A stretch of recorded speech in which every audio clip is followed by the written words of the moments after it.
The story begins with a man named Arthur Bishop, who lives on his boat near the sea. One morning, he wakes up, drinks coffee, and steps outside his boat. Before leaving, he activates a bomb installed inside the boat so no one can steal it. What kind of method is this to stop theft? After that, he rides his bike to a restaurant. Everyone there already knows him, and the waiter gives him a seat near the sea. A girl suddenly comes and sits in front of him. She tells him that she has been searching for him for a long time. Then she says that her boss wants Bishop to kill 3 people, but their deaths should look like accidents. She also says that this work should not be difficult for him, because he is an old player in this game. The girl threatens him and says that if he refuses, she will inform the police and expose that Bishop is still alive, because last time he had faked his own death and escaped from the police. At that moment, Bishop notices that the girl is not alone. Some other men are also watching him closely. Suddenly, Bishop takes out his phone and takes a picture of the girl. As soon as the girl tries to pull out her gun, Bishop attacks her. Seeing this, her men also attack Bishop, but he beats them one by one. Then he sees more men coming from below to catch him, so he jumps from the wall and hangs onto a cable car. The girl and her men follow him and enter the cable car. They search for Bishop inside, but Bishop is actually on the roof.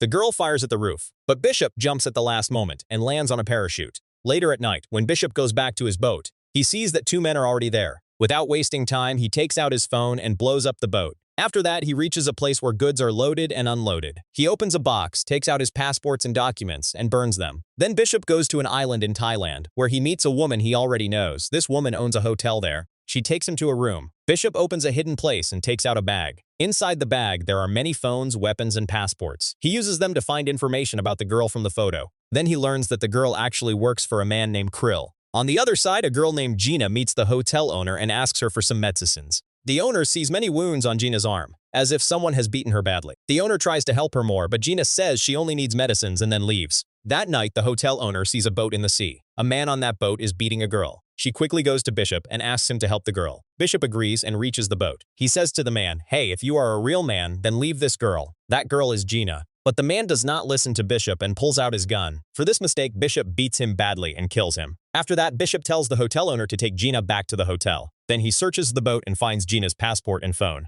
In that phone, he sees Bishop's own picture. Finally, he blows up the boat and returns to the hotel. Then he asks Gina why his picture was in her phone. Bishop asks Gina clearly why his picture is inside her phone. Then he asks if she also works for Krill. Gina becomes scared and tells him that Crane is threatening her. Everything that has happened so far was part of Crane's plan, so Gina could meet Bishop. Gina says her real job is only to meet Bishop and call one number. After that, her mission will be over. She then explains that she takes care of orphan children who were being trafficked. Crane threatened Gina and told her that if she did not follow his order, he would kill those children. Bishop then sees a boat coming toward the island. Many armed men are inside it, and they are watching the island. Bishop tells Gina that she must pretend to get close to him, so Crane does not become suspicious. Gina does the same. Bishop also apologizes to her for pulling her into this problem, but he has no other choice. Bishop says he is happy to know that she takes care of orphan children, because he was also an orphan. In childhood, Bishop and Crane were bought by a gangster. Bishop managed to escape from that gangster, but Crane could not escape. Because of this, they blamed Crane and punished him. Since then, Crane started hating everyone. Bishop then makes a plan to help Gina get out of this problem, and he gives her his watch as a sign.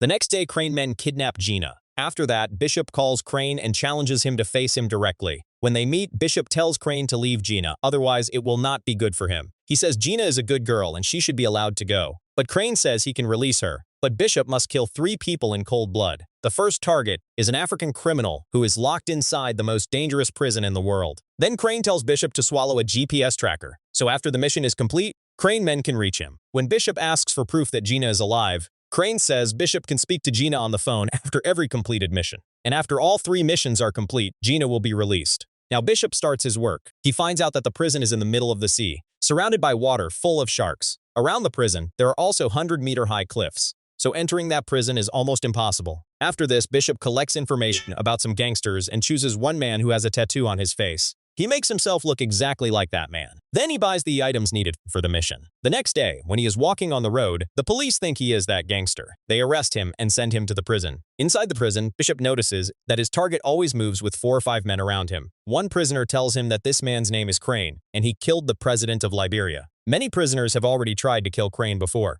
When Crane is attacked again, this time Bishop saves his life. Crane thanks him and invites him for food. When Bishop goes to meet him, he kills Crane in a way that makes everyone think he died after eating poisoned food. After that, Bishop quickly blows a hole in the prison wall. Then he sprays his whole body with a special spray so sharks do not come near him. In the end, he removes the GPS capsule from his body and jumps into the sea. On the other side, the boat captain receives a message that Bishop has completed the job. Crane men track his location and rescue him. After that, Bishop talks to Gina on the phone. Gina tells him that he has only 36 hours to kill the next target. This man's name is Adrian Cook. He is a billionaire. He runs a human trafficking business. Reaching Adrian was very difficult because he lives on the 58th floor of a building in Australia. The walls, doors, and windows of his place are all bulletproof. On top of that, sensors and fingerprint devices are installed everywhere. Bishop goes to buy the house below Adrian's apartment. There, he makes exact copies of the keys and the building maps. Then he makes glass-breaking bombs and enters the house in the disguise of a cleaning worker. After that, he hangs outside the window and reaches Adrian's swimming pool. He fits the bombs there. As soon as Adrian comes to swim in the pool,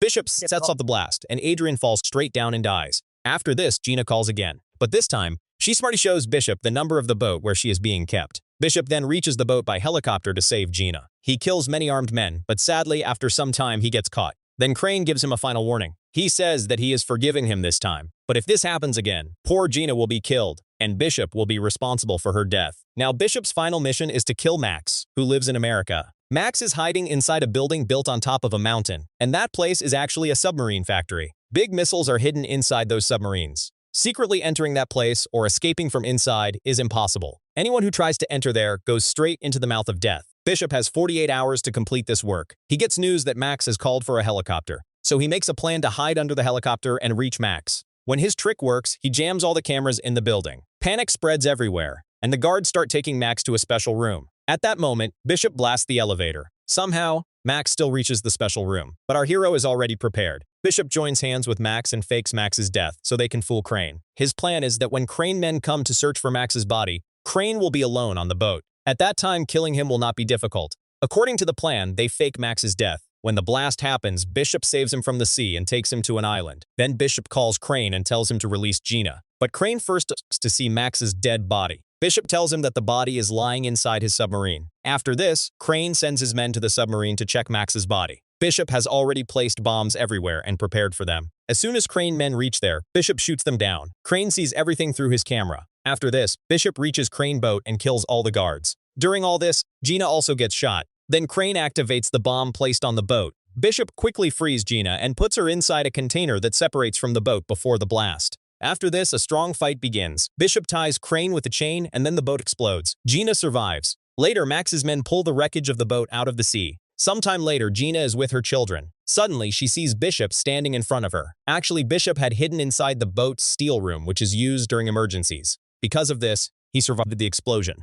If you liked the video, then like it and subscribe to the channel. See you in the next video.